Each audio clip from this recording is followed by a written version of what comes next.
ndugu yangu mu'min, in kunta turidu maghfirata al-khataya, ikiwa unahitaji kusamehewa na kufutiwa dhambi zako, fa'alaika bisawmi ramadhana, ni juu yako kwenda kuitekeleza funga ya mwezi mtukufu wa Ramadhani. Lima sahha ani nabii sallallahu alayhi wasallam annahu qala, kwa ilivyokuwa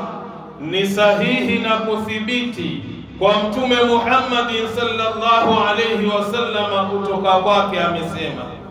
man sama ramadhana, yule ambaye atafunga mwezi mtukufu wa Ramadhani imanan, akiwa na imani sahihi juu ya kufunga mwezi mtukufu wa Ramadhani, wahtisaban,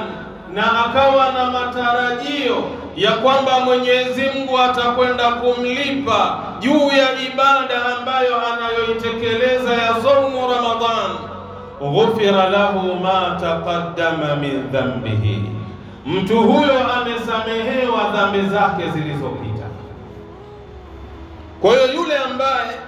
anahitaji afutiwe makosa yake aliyoyafanya kabla ya mwezi wa Ramadhani, yule ambaye anahitaji asamehewe na kufutiwa dhambi zake ambazo amezifanya kabla ya mwezi wa Ramadhani,